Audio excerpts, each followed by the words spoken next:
Carrie Freeman, and like Peggy said, I'm one of tonight's organizers, and I'm also the New Jersey State Twitter Coordinator for UniteWomen.org, among other things.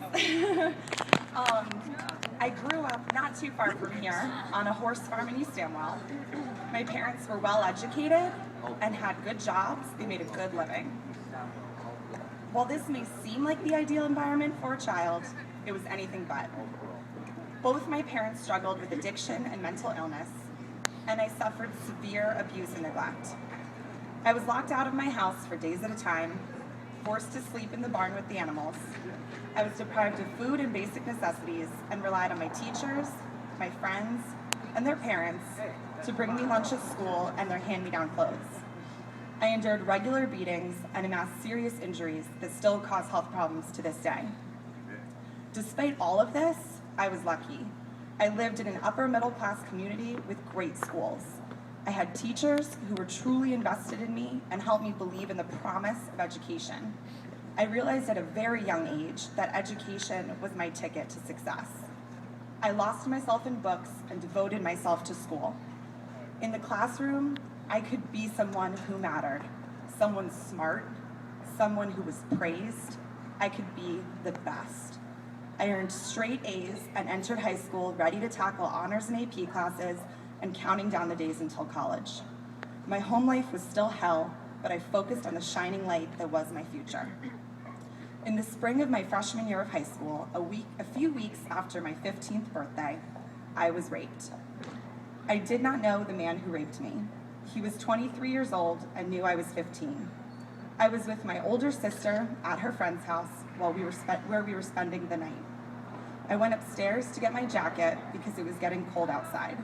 He followed me into the room I was in and locked the door. He forced himself on top of me, pinning me down on the couch. Tears streamed down my face, and I tried to yell for help, but he closed his hand around my throat. I begged him, please don't do this, please. He raped me anyway. When he was finished, he looked at me and said, "I'm sure we didn't do anything you haven't done before, right?" Then walked out of the room. He was, of course, wrong.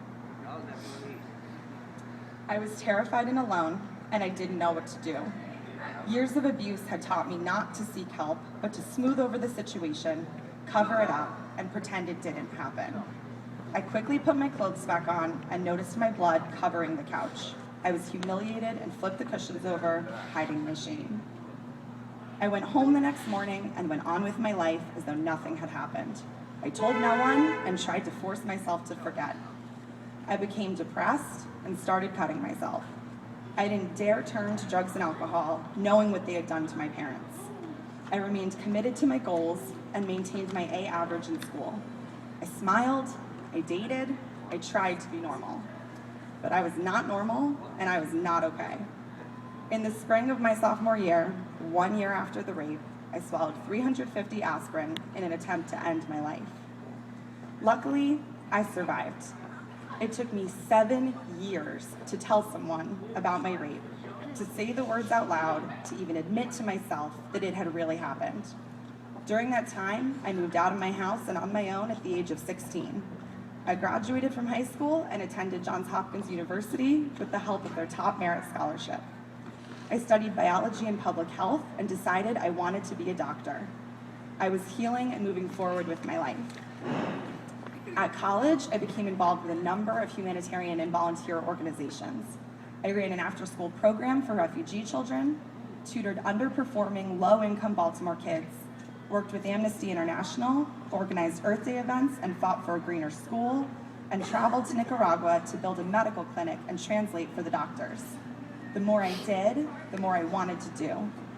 After a successful protest in DC or an ACE test by one of my students, I didn't have nightmares about my past.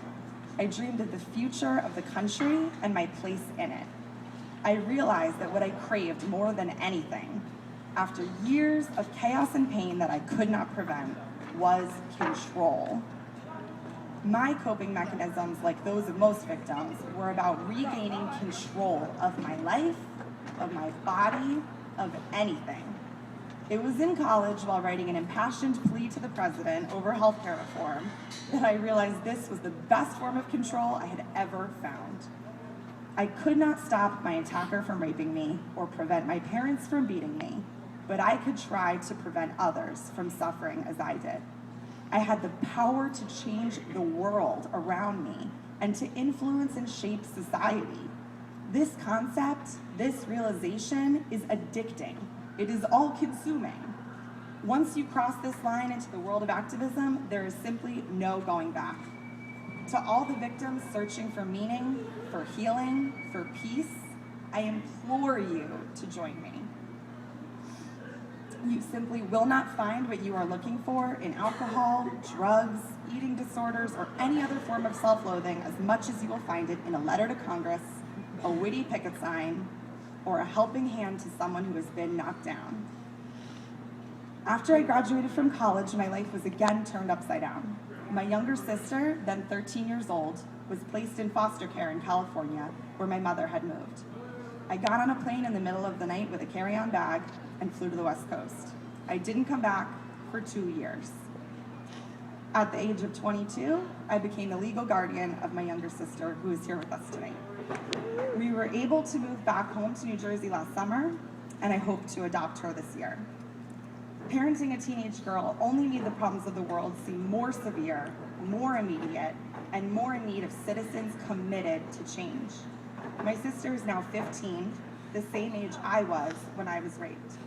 I look into her innocent young face with all the promise and potential in the world and know that I must do everything in my power to protect her.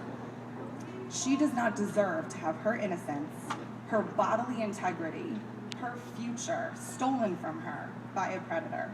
No girl does, and neither did I. I have never publicly shared my story before.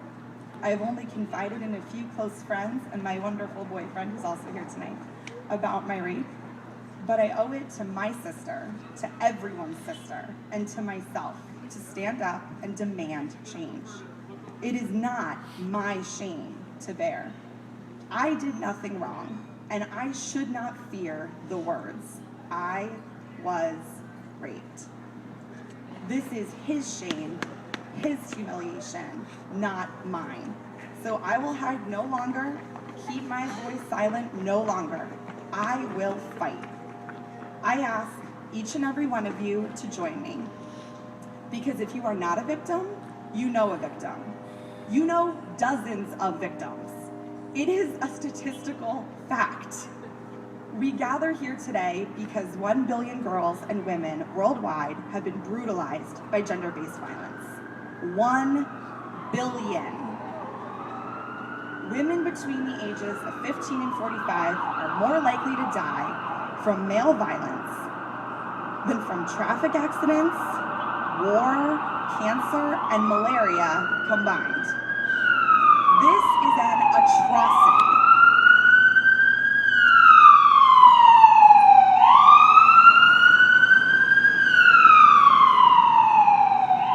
This should be the top news story every night. The cause for which everyone dons a colorful ribbon on their lapels and rubber bracelets on their wrists. For change to happen, we must commit ourselves. We must not fear uncomfortable looks or awkward silences. We must speak often and loudly. We must demand safety for ourselves, our daughters, our sisters, our mothers, our wives, and our girlfriends without exception and without apology. Tonight, we are excited to launch our new educational campaign, Only Yes Means Yes. It is clear that the old message of no means no is simply not good enough. We have some posters printed out. I have them over here. We'll pass them out to you guys. If anyone needs more copies, I also have digital versions that I am happy to send you. I ask you all to spread these far and wide. Without breaking the law, please. Hang these in bus stops, bathroom stalls, bulletin boards, classrooms, anywhere people will see them. Share them on Facebook and Twitter. For those who can do so legally, hang them in your state house, your town hall, and on the walls of Congress. Many of our legislators clearly do not understand the definition of rape, so let's assist them. If the gravity of our task seems impossibly great, remember the words of Margaret Mead. Never doubt that a small group of thoughtful, committed citizens can change the world. Indeed, it is the only thing that ever has. Part of me wants to thank my mom, my dad, and my rapist for making me stronger and shaping who I am today, but I will not do that. Instead, I will thank myself. They tried to take away my agency, my body, my spirit, my life.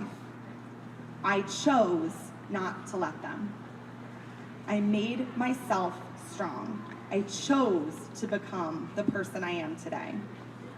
They told me I was nothing, I was weak, I deserved to be a victim. I decided to prove them wrong. I decided that I deserved more. And so do you. Thank you.